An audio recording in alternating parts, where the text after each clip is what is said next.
ये वीडियो निश्चित तौर पे बीएड के स्टूडेंट के लिए है, जिसमें कई सारे यूनिवर्सिटी है जिसमें एक नंबरी यानी ऑब्जेक्टिव क्वेश्चन पूछे जाते हैं। तो आप सभी के लिए मैं लेकर के आया हूँ कंटेम्प्रेरी इंडिया एंड एजुकेशन। इसका वीडियो है ये। यहाँ पर आपको देखने को मिलेगा सारे के सारे ऑब्जेक्टिव क्वेश्चन जो कि महत्वपूर्ण होंगे सीटीईटी, टीईटी और बीएड एंट्रेंस इन सभी एग्जामिनेशन के लिए आपके लिए महत्वपूर्ण होगा ये क्वेश्चन। इसमें हमने 20 क्वेश्चन का सेटअप आपके लिए लेकर आया है, जो कि प्रत्येक यूनिट से होगा 20-20 क्वेश्चन, यानी कि टोटल जितने भी यूनिट है उसमें से लगभग 300-400 क्वेश्चन मैं एक पेपर से करा दूंगा, जिससे आपको बेहतर एग्जामिनेशन में प्रश्न बनाने और करने में सहूलियत होगी। उसके बाद मैं आपको बताऊंगा इसी वीडियो के अंतर्गत लास्ट में कुछ वर्ड बताऊंगा जिसका मतलब क्या होता है सीटीईटी में और बीएड के एंट्रेंस में। कैसे ऐसे बहुत सारे वर्ड होते हैं जिसमें कि आपको समझने में दिक्कत होती है, उसका अर्थ समझने में दिक्कत होती है। तो मैं कुछ इसी तरीके के शब्द के बारे में बताऊंगा, किसी तरीके के वर्ड के बारे में बताऊंगा। तो चलिए वीडियो शुरू करते हैं। इसमें मैं बता दूं कि अगर आपको वीडियो अच्छा लगे तो लाइक कर दीजिएगा, शेयर कर दीजिएगा दोस्तों के साथ, सब्सक्राइब कर लीजिएगा मेरे इस चैनल को इसी प्रकार के वीडियो देखने के लिए। शुरू करते हैं।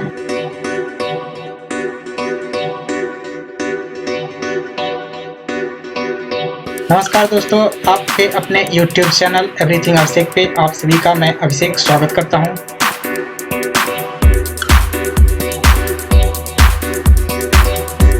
देखते हैं पहला क्वेश्चन क्या निकल के आता है। पहला क्वेश्चन है इसमें से, देखिए कि शिक्षा में मानव समाज की एक प्राचीन अवधारणा क्या है।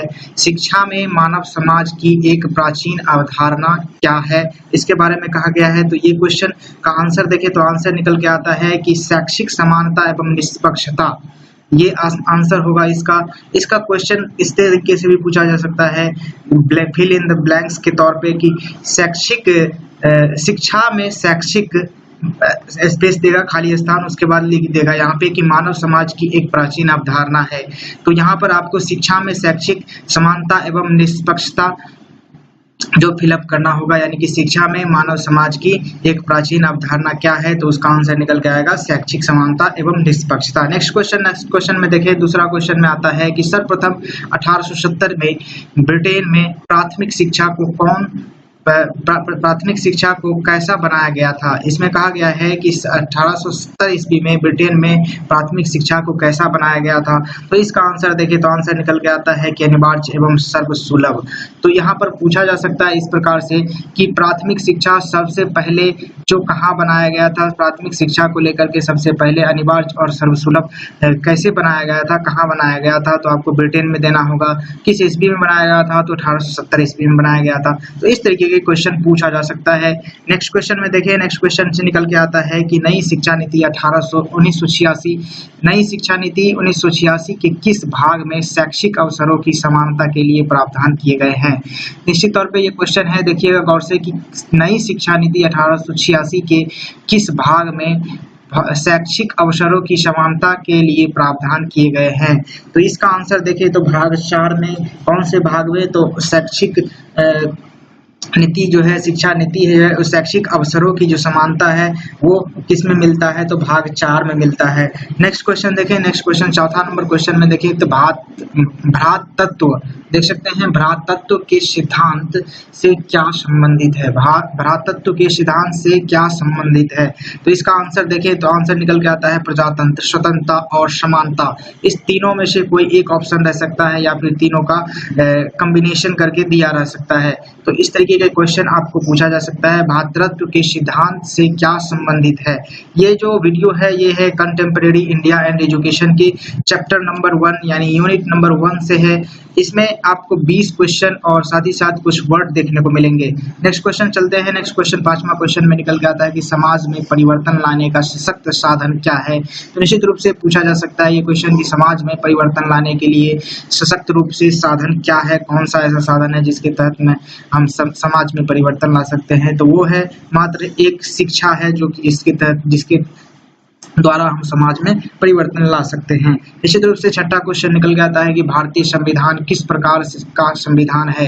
भारतीय संविधान किस प्रकार का संविधान है, इस प्रकार से पूछा जा सकता है। तो इसका आंसर देखें तो आंसर निकल के आता है कि सबसे बड़ा संघीय संविधान है। पूरे विश्व में सबसे बड़ा संघीय संविधान भारत का ही संविधान है। इस तरीके का क्वेश्चन पूछा जा सकता है, संविधान से रिलेटेड, कॉन्स्टिट्यूशन से रिलेटेड और अनुच्छेद से रिलेटेड पूछा जा सकता है, क्वेश्चन पूछा जाता है। नेक्स्ट तौर पे 7 नंबर क्वेश्चन में निकल के आता है कि भारतीय नागरिक ने के मौलिक अधिकारों और कर्तव्यों की विस्तार से व्याख्या कहाँ की गई है। भारतीय नागरिकों के मौलिक अधिकारों और कर्तव्यों की विस्तार से व्याख्या कहाँ की गई है। तो इसका आंसर देखें तो आंसर निकल के आता है संविधान में। इसका आंसर निकल के आता है संविधान में। जो भारतीय नागरिक है उन सभी का मौलिक अधिकारों का जो कर्तव्य है उसका विस्तार से व्याख्या संविधान में ही हमें मिलता है। नेक्स्ट तौर पे निकल के आता है नेक्स्ट क्वेश्चन, धर्म आध्यात्मिक शक्ति से किस प्रकार संबंधित है। धर्म आध्यात्मिक शक्ति से किस प्रकार संबंधित है। तो इसका आंसर निकल के आएगा, देखें तो आंसर निकल के आएगा विश्वास। इसको उल्टा करके भी पूछ सकता है, जैसे धर्म आध्यात्मिक शक्ति विश्वास के रूप से संबंधित है, ये किसका है, ये कथन किसका है। तो इस प्रकार का भी क्वेश्चन आपको देखने को मिलेगा। और मैं बताना चाहूंगा कि अगर आपको ये सारे क्वेश्चन का पीडीएफ चाहिए तो मेरे टेलीग्राम चैनल ज्वाइन कर लीजिए, जिसका लिंक वीडियो के डिस्क्रिप्शन में है। वहां से आप मेरे टेलीग्राम चैनल पे ज्वाइन कर लीजिए, वहां पर आपको ये सारे क्वेश्चन पीडीएफ मिल जाएगा। नेक्स्ट क्वेश्चन देखें तो नेक्स्ट क्वेश्चन निकल के आता है 9 नंबर क्वेश्चन में, भारत एक विशाल महामानव समुद्र है, ये कथन किनका है। ये एक स्टेटमेंट है, स्टेटमेंट तौर पे भी क्वेश्चन पूछा जाता है कि भारत एक विशाल महामानव समुद्र है, ये कथन किनका है। तो ये एक स्टेटमेंट दिया गया है। तो ये स्टेटमेंट है गुरुदेव रविंद्रनाथ टैगोर द्वारा दिया गया था कि भारत एक विशाल महामानव समुद्र है। ये कथन जो है कि गुरुदेव रविंद्रनाथ टैगोर का है। नेक्स्ट क्वेश्चन 10 नंबर क्वेश्चन में देखेंगे, संविधान के किस अनुच्छेद के अनुसार हिंदी संघ की राजभाषा रहेगी। ये किस अनुच्छेद में कहा गया है, संविधान के, भारतीय संविधान के किस अनुच्छेद में कहा गया है कि हिंदी जो संघ की राजभाषा रहेगी। तो अनुच्छेद 343 यानी 343, ये अनुच्छेद 343 में कहा गया है। आर्टिकल 343 में कहा गया है कि अनुच्छेद में कहा गया है कि हिंदी संघ की राजभाषा रहेगी। नेक्स्ट क्वेश्चन है भारतीय समाज किस प्रकार का समाज है। भारतीय समाज किस प्रकार का समाज है। तो इसका आंसर देखें तो आंसर निकल के आता है कि बहुजातीय, बहुभाषीय और बहुधार्मिक। इस तीनों ऑप्शन में से कोई एक ऑप्शन रह सकता है या फिर तीनों ऑप्शन का कॉम्बिनेशन रह सकता है। तो निश्चित तौर पे इस क्वेश्चन को ध्यान से देखिए। कहा गया है कि भारतीय समाज किस प्रकार की समाज है, बहुजातीय, बहुभाषीय और बहुधार्मिक। ये तीनों प्रकार का समाज भारतीय समाज को कहा जाता है। नेक्स्ट तौर पे क्वेश्चन निकल के आता है 12 नंबर क्वेश्चन यानी कि 12 नंबर क्वेश्चन में पूछा गया है कि भारतीय लोगों को अपनी पुस्तक द पीपुल ऑफ इंडिया, ये कहा गया है द पीपुल ऑफ इंडिया में 7 प्रजातीय समुदाय में किसने वर्गीकृत किया है। तो ये कहा गया है, जो एक किताब का नाम है द पीपुल ऑफ इंडिया, इसमें 7 प्रजाति समुदाय में किसने वर्गित किया है। भारतीय जो लोग हैं उनको जो है कि कौन अपनी पुस्तक, यानी कि मेन तौर पे इस क्वेश्चन को पूछा जाए, ये क्वेश्चन थोड़ा उत्पन्नांग तौर पे लिया गया है। यहाँ पर पूछा जा सकता है कि ये जो पुस्तक है द पीपुल ऑफ इंडिया, इनके लेखक कौन है। इससे 3 क्वेश्चन निकल के आता है। भारतीय लोगों को कितने प्रजातियों में बांटा गया है, तो ये कहा जा सकता है यहाँ पर 7 प्रजातियों में। और ये भी पूछा जा सकता है कि द पीपुल ऑफ इंडिया के लेखक कौन है, पुस्तक द पीपुल ऑफ इंडिया के लेखक कौन है। या फिर ये भी पूछा जा सकता है कि भारतीय लोगों को अपनी पुस्तक में जो 7 तरीके के समुदाय में बांटा गया है वह किसने बांटा है। तो इस तरीके के क्वेश्चन, मैंने इस क्वेश्चन से 3 क्वेश्चन निकाल के आपको दिए कि इस तरीके के क्वेश्चन भी पूछा जा सकता है। तो ये है, कौन है, देख सकते हैं सर हर्बर्ट रिजले, ये नाम है सर हर्बर्ट रिजले महोदय ने ये जो पुस्तक लिखे थे द पीपुल ऑफ इंडिया, इन्होंने ही 7 प्रजातियों में भारतीय लोगों को 7 प्रजातीय समुदाय में भारतीय लोगों को वर्गीकृत किया गया है। कौन, तो हर्बर्ट रिजले महोदय ने। और भारतीय लोगों को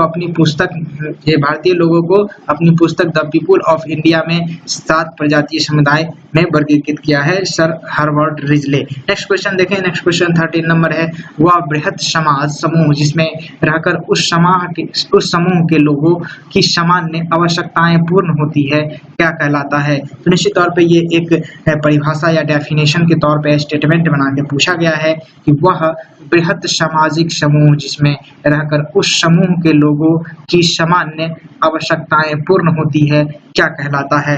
तो ये क्या कहलाता है, समुदाय कहलाता है। निश्चित तौर पे ये कहलाता है क्या, तो समुदाय कहलाता है। नेक्स्ट क्वेश्चन पूछा जाता है यहाँ पे कि 14 नंबर क्वेश्चन है कि धर्म एक आध्यात्मिक शक्ति पर विश्वास है, ये कथन किनका है। देखिए मैंने इससे पहले भी क्वेश्चन बताया था कि धर्म एक आध्यात्मिक शक्ति पर विश्वास है, ये कथन किनका है। तो देखें तो ये कथन है एडवर्ड टाइलर महोदय का, जिनका जन्म 1871 ईस्वी में हुआ था। निश्चित तौर पे ये कहा गया है कि धर्म एक आध्यात्मिक शक्ति है, शक्ति पर विश्वास है, तो ये कथन है एडवर्ड टाइलर महोदय, जिनका जन्म 1871 ईस्वी में हुआ था। नेक्स्ट क्वेश्चन देखें, नेक्स्ट क्वेश्चन निकल के आता है कि भारत में कौन कौन शिक्षा की व्यवस्था करता है। भारत में कौन कौन जो है कि शिक्षा की व्यवस्था करता है। तो इसमें ऑप्शन आपको दिया रहेगा राज्य और समुदाय, इसमें ऑप्शन आपको दिया रहेगा राज्य और समुदाय, इसमें देश भी दिया जा सकता है, इसका कॉम्बिनेशन भी दिया जा सकता है। निश्चित तौर पे इस तरीके के क्वेश्चन पूछे जा सकते हैं कि भारत में कौन कौन जो है शिक्षा की व्यवस्था करता है। तो यह है राज्य और समुदाय और देश करता है। तो ये तीनों ऑप्शन हो सकता है या फिर तीनों ऑप्शन को अलग करके पूछा जा सकता है। नेक्स्ट तौर पे निकल के आता है कि भारतीय सामाजिक संरचना में बृहत समूह इस प्रकार से परिपूर्ण है। यहाँ पर पूछा जा रहा है कि भारतीय सामाजिक संरचना में बृहत समूह किस प्रकार से परिपूर्ण है। भारतीय सामाजिक संरचना में बृहत समूह किस प्रकार से परिपूर्ण है। नेक्स्ट तौर पे क्वेश्चन निकल के आता है विभिन्नताओं से, ये किससे संबंधित है, विभिन्नताओं से, विभिन्नताओं से। यहाँ कहा जा रहा है कि भारतीय सामाजिक संरचना में बृहत समूह किस प्रकार से परिपूर्ण है। तो विभिन्नताओं से परिपूर्ण होता है भारतीय समाज में, विविधताओं होते हैं, अनेक धर्म जाति समाज, अनेक धर्म जाति रंग रूप के लोग भारतीय समाज में, जो भारतीय समाज का संरचना है वह इसी प्रकार के है जिसमें विभिन्न विभिन्न प्रकार के लोग आपको मिलते हैं। नेक्स्ट क्वेश्चन निकल के आता है कि एक बृहत सामाजिक व्यवस्था की नींव किस पर आधारित होती है। एक बृहत सामाजिक व्यवस्था की नींव किस पर आधारित होती है। एक बृहत सामाजिक व्यवस्था की नींव किस पर आधारित होती है। तो ये कहा जा सकता है यहाँ पे कि छोटे छोटे समूह पर आधारित होती है। एक बड़ा सामाजिक व्यवस्था, जो बड़ा एक समाज है, उसकी व्यवस्था किस पर आधारित होती है, उसकी जो मेन आधार है वह किस पर आधारित होती है। तो वो छोटे छोटे समूह पर ही आधारित होती है। जैसे हम लेते हैं मिथिला, मिथिला में देखें तो छोटे छोटे गांव, छोटे छोटे समूह हैं, उसमें कई जाति के लोग का अलग अलग समूह होता है। तो इन सभी को मिला करके एक बृहत सामाजिक व्यवस्था बनता है जो कि मिथिला के रूप में जाना जाता है। तो इसी प्रकार से भोजपुरी है, मगधी है, तो ये भाषा के तौर पे बनाया गया सामाजिक व्यवस्था का एक स्वरूप होता है। निश्चित तौर पे नेक्स्ट क्वेश्चन निकल के आता है 18 नंबर में कि किस प्रकार के समूह के सदस्य समान संस्कृति के कारण एक समूह में जीवन व्यतीत करते हुए आपसी एकता का अनुभव करते हैं। ये थोड़ा देख सकते हैं क्वेश्चन कि किस प्रकार के समूह के सदस्य समान संस्कृति के कारण एक समूह में जीवन व्यतीत करते हुए आपसी एकता का अनुभव करते हैं। तो इसका आंसर देखिए तो आंसर निकल के आता है कि संजातीय समूह। संजातीय समूह, अब संजातीय समूह क्या होता है इसके बारे में नेक्स्ट स्लाइड में लास्ट में हम समझेंगे। यहाँ पर देखेंगे कि किस प्रकार के समूह के सदस्य समान संस्कृति के कारण एक समूह में जीवन व्यतीत करते हुए आपसी एकता का अनुभव करते हैं। तो निश्चित तौर पे ये है संजातीय समूह। नेक्स्ट क्वेश्चन निकल के आता है शिक्षा के सिद्धांत का गहरा संबंध सबसे अधिक किससे है। यहाँ पर पूछा जा रहा है 19 नंबर क्वेश्चन कि शिक्षा के सिद्धांत का गहरा संबंध सबसे अधिक किससे है। तो नेक्स्ट क्वेश्चन का इसी का आंसर देखें तो आंसर निकल के आता है समाज से संबंधित है। नेक्स्ट क्वेश्चन निकल के आता है यहाँ पे कि संजातीय एकता सामाजिक व्यवस्था में किसको प्रोत्साहित करती है। यहाँ पर संजातीय एकता सामाजिक व्यवस्था में किसको प्रोत्साहित करती है। तो ये आंसर निकल के आता है संजातीय नकारात्मक पूर्वाग्रह को प्रोत्साहित करती है। अब जो संजातीय एकता जो है सामाजिक व्यवस्था में नकारात्मक पूर्वाग्रह को प्रोत्साहित करती है। संजातीय नकारात्मक पूर्वाग्रह को जो है कि प्रोत्साहित करती है या बढ़ावा देती है। नेक्स्ट तौर पे जो स्लाइड था उसमें आपको देखने को मिलेगा इसमें कि कुछ शब्दावली, जिसमें कि मैंने बताया था शुरू में ही कि कुछ ऐसे वर्ड होते हैं जिसको समझने में आपको दिक्कत होती है, तो उसका मैं अर्थ बताने जा रहा हूँ। यहाँ पे देखें तो पहला वर्ड आपको देख रहे होंगे कि समवर्ती। समवर्ती यानी कि जो समान रूप से स्थिर रहता हो। समवर्ती किसे कहते हैं? तो जो समान रूप से स्थिर रहता हो उसे समवर्ती कहते हैं। नेक्स्ट तौर पे देखें तो इसका आंसर ये देख सकते हैं, इसका मतलब होता है कि समवर्ती जो समान रूप से स्थिर रहता हो। और नेक्स्ट वर्ड है जनजाति। नेक्स्ट वर्ड है जनजाति। इसमें कहा गया है कि जनजाति क्या होता है, जनजाति किसको बोले जाते हैं? तो दुर्गम स्थानों जैसे पहाड़ों, घने जंगलों और मरुस्थल आदि में रहने वाले एक सरल सामाजिक समूह जो कि दुर्गम स्थानों जैसे पहाड़ों, जंगलों और मरुस्थल में रहते हैं, तो उसे जनजाति कहा जाता है। नेक्स्ट तौर पे जो वर्ड है निकल के आता है जनतांत्रिक। जनतांत्रिक में कहा जाता है कि जनतांत्रिक किसे कहते हैं? जनतांत्रिक कहा जाता है कि जनतंत्र से संबंधित सिद्धांत में विश्वास करना ही जनतांत्रिक कहलाता है। यानी कि जनतंत्र यानी लोगों को मिला करके जिस सिद्धांत को विश्वास किया जाता है, जिस सिद्धांत का विश्वास किया जाता है, तो उसे जनतांत्रिक कहा जाता है। नेक्स्ट तौर पे कहा जाता है कि भारत में देखिए तो जनतांत्रिक समाज है। जनतांत्रिक तौर पे यानी लोकतांत्रिक जो देश है, जो भारत है, निश्चित तौर पे। नेक्स्ट वर्ड निकल के आता है संजातीय। मैंने कहा था कि संजातीय क्या होता है, तो संजातीय में देखें तो सामाजिक रूप से लोगों का परिभाषित समूह जिसकी साझी समान पहचान होती है, इसकी जो साझी यानी कॉमन तौर पे एक पहचान होती है जो अन्य समूहों से उसे अलग करती है। जैसे संजातीय यहाँ की जैसे किसी एक जाति समूह को लेकर के जो एक समाज बनाया जाता है या फिर सामाजिक रूप से उसे ढाला जाता है, तो उसे संजातीय कहा जाता है। यानी कि एक प्रकार के जाति के लोग का समाज संजातीय कहलाता है। नेक्स्ट तौर पे जो वर्ड है वो निकल के आता है यहाँ पे अलौकिक। अलौकिक किसे कहते हैं? इस लोक से परे या लोकोत्तर, यानी कि इस लोक से परे यहाँ पर जो समाज है, यहाँ पर जो व्यवस्था है भारत की, उस व्यवस्था से वो अलग, उस अव्यवस्था से जो अलग होते हैं उसे अलौकिक कहा जाता है। इसी तौर पे नेक्स्ट वर्ड है औपनिवेशिक। औपनिवेशिक में कहा जाता है कि उपनिवेश से संबंधित इसे कहा जाता है औपनिवेशिक। निश्चित तौर पे नेक्स्ट वर्ड है अभिशप्त। अभिशप्त यानी अभिशप्त किसे कहते हैं? तो अभिशप्त किसे कहते हैं? तो जिस प्रकार मिथ्या या झूठा आरोप लगाया गया हो, जिस पर मिथ्या या झूठा आरोप लगाया गया हो उसे अभिशप्त कहते हैं। अभिशप्त किसे कहते हैं? तो जिस पर मिथ्या या झूठा आरोप लगाया गया हो उसे अभिशप्त कहते हैं। नेक्स्ट वर्ड निकल के आता है कि भावाभिव्यंजन। देख सकते हैं भावाभिव्यंजन, देख सकते हैं भावाभिव्यंजन वर्ड थोड़ा लंबा है, देख सकते हैं कि भावाभिव्यंजन ये कहा जाता है भाव या अर्थ को अभिव्यक्त करना। किसी भी भाव यानी कि किसी भी जो फीलिंग है उसको आप अभिव्यक्त कर रहे हो, उसको आप उजागर कर रहे हो, उसको आप व्यक्त कर रहे हो, उसको आप एक्सप्लेन कर रहे हो, तो ये कहलाता है भावाभिव्यंजन। भावाभिव्यंजन थोड़ा पढ़ने में भी दिक्कत हो रहा है। यहाँ पर देख सकते हैं नेक्स्ट वर्ड निकल के आता है कि वैधानिक। वैधानिक सरकार द्वारा शासित सिद्धांतों को समुच्चों से संबंधित, सरकार द्वारा शासित सिद्धांतों के समुच्चों से संबंधित इसे कहते हैं वैधानिक। यानी कि जो सरकार द्वारा जो शासित सिद्धांत है, जो सरकार द्वारा लागू किए गए जो सिद्धांत है, उन सभी चीजों का समुच्चय, उन सभी चीजों का संग्रह वो कहलाता है वैधानिक। तो ये निश्चित वर्ड है, देख सकते हैं।